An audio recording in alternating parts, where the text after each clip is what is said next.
Oke, bismillahirrahmanirrahim. Assalamualaikum warahmatullahi wabarakatuh.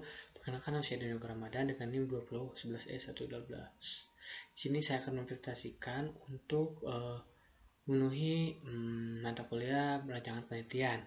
Sebelumnya yang terhormat kepada Ibu Dr. Novi Fitria, MSI, MT, dan Ibu Eis Wulianti, MSI. Nah, di sini saya akan mempresentasikan yaitu judul proposal saya yang saya ambil dari mata kuliah Cita-Cita Teknologi, yaitu perbandingan waktu fiksasi menggunakan MBO 10% selama 48 jam dan 48 jam pada gambaran histologi organ ginjal tikus dengan perwarnaan hematosilin eosin. Untuk latar belakangnya yaitu saya mengambil dari dua literatur, yaitu yang pertama yaitu Miranti dan yang kedua yaitu Jamine.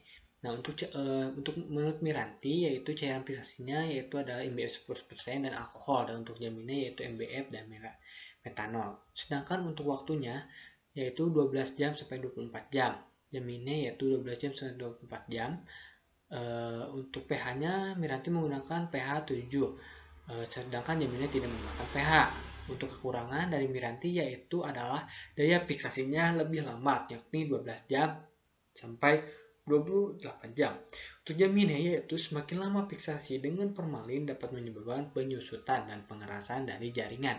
Nah, untuk berdasarkan penelitian di atas, peneliti tertarik untuk melakukan penelitian tentang perbandingan waktu fiksasi menggunakan MBF 10% selama 24 jam dan 28 jam pada gambaran sitologi organ ginjal tikus dengan pewarnaan HE. Untuk rumusan masalahnya yaitu bagaimana kualitas gambaran histologi organ ginjal tikus yang difiksasi menggunakan MBF 10% selama 24 jam dan 28 jam. Nah, untuk tujuannya yaitu mengetahui kualitas gambaran histologi organ ginjal tikus yang difiksasi menggunakan MBF 10% selama 24 jam dan 48 jam. Maaf, itu salah. Nah, untuk manfaatnya yaitu bagi penulis dapat mengaplikasikan ilmu pengetahuan yang telah didapatkan selama proses penelitian, memperluas ilmu pengetahuan di bidang sitohistoteknologi khususnya pada proses fiksasi. Nah, untuk bagi pembaca yaitu manfaatnya sebagai pengetahuan dan referensi mengenai pengaruh waktu fiksasi sehingga dapat digunakan untuk memproduksi prosedur dalam menggunakan MBF 10% selama fiksasi.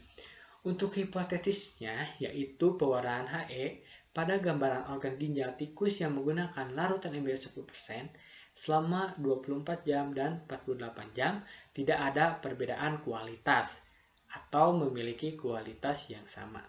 Nah, untuk rangka konsepnya yaitu saya mengambil dari ginjal tikus, kemudian saya fiksasi menggunakan MBF 10% selama 24 jam dan 48 jam.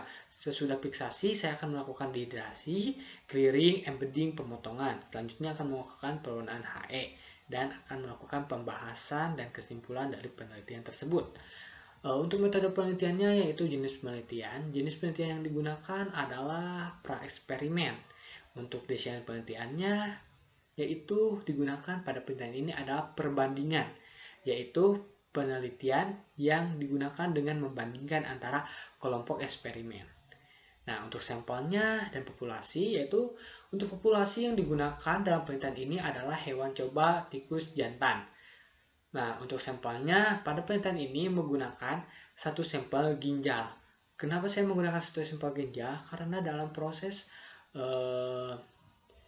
dalam proses pemotongan jaringan nanti terbagi-bagi menjadi beberapa pita parafin. Nah, untuk organ yang digunakan sebagai sampel adalah ginjal. Untuk lokasi dan waktu penelitian ini akan dilaksanakan di Sekolah Tinggi Analis Bakti ASI pada bulan Mei. Alat yang digunakan kaset, beker glass, hot plate, pinset, bismuth, mikrotom, waterbird, kulkas, stenting jar, copper glass, mikroskop, gelas ukur, open, tetelan, lem, dan objek gelas. Untuk bahannya yang digunakan yaitu MBF 10%, alkohol 50%, alkohol 70%, alkohol 90%, etanol, silol, parafin, litium karbonat, asam alkohol, hematosilin. Untuk cara kerjanya yaitu yang pertama saya akan melakukan fiksasi. Jaringan dimasukkan ke dalam kaset, diberi nomor pada bagian luar kaset dengan pensil, dan di dalam kaset dengan kertas warna kuning. Lakukan yang sama pada kaset 1 dan 2. Masukkan kaset jaringan tersebut ke dalam larutan NBF. Kaset ke-1 dimasukkan ke dalam NBF 10% yang sudah diberi label waktu 24/8 jam.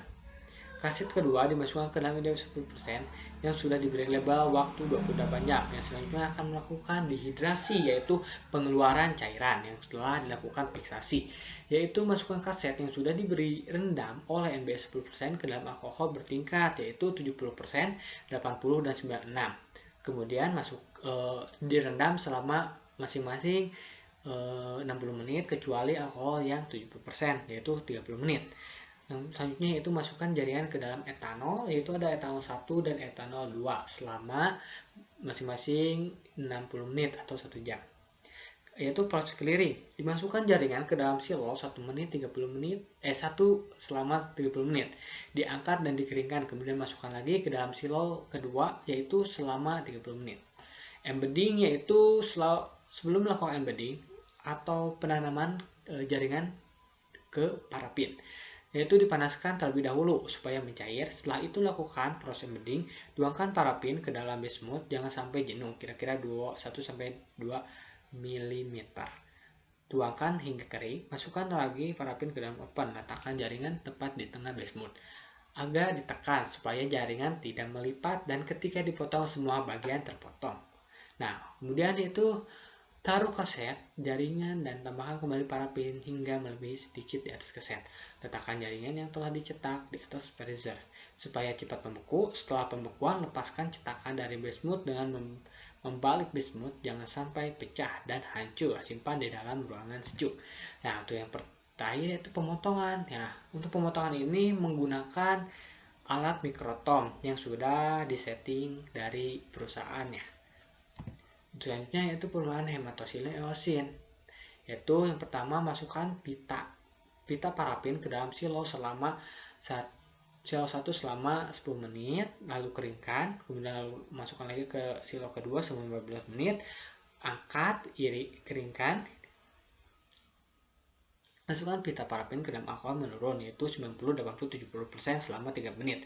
Masukkan pita parafin ke dalam hematosilin eosin selama 15 menit, lalu cuci dengan air 1 menit, masukkan ke dalam larutan asam alkohol selama 5-10 detik, lalu cuci dengan air selama 1 menit, masukkan ke dalam litium karbonat, lalu cuci dengan air selama 1 menit, masukkan ke dalam larutan eosin selama 5 menit, masukkan ke dalam alkohol bertingkat yaitu 70, 80, 90 masing-masing selama 3 menit. Kemudian masukkan lagi ke dalam silo selama 3 menit, masukkan lagi ke dalam silo kedua selama 3 menit, lalu menutupi jaringan dengan cover glass menggunakan entelan. Tunggu sampai kering, lalu amati di bawah mikroskop pada pembesaran 100 kali. Untuk rincian biayanya yaitu ada jenis kegiatan. Nah, untuk jenis kegiatannya yaitu ada pembuatan proposal. Untuk harganya yaitu dikira-kira yaitu 150, penyusunan KTI 250, transportasi 50, reagen dan bahan penelitian 1 juta, untuk lain-lainnya yaitu ada 200, jumlah 1.650. Untuk biaya rencana biaya ini pasti ada lebih atau kurang karena ini dikira-kira. Untuk jadwal kegiatannya yaitu saya akan melakukan studi literatur yaitu pada bulan Desember sampai Januari, yaitu pembuatan proposal dari Desember sampai Januari. Sidang proposal yaitu saya akan melakukan di bulan Januari. Untuk penelitian dan pengolahan data saya akan melakukan di bulan Februari, Maret maupun April. Sidang akhir saya akan melakukan di bulan April atau bulan Mei. Terima kasih. Itulah proposal penelitian saya. Assalamualaikum warahmatullahi wabarakatuh.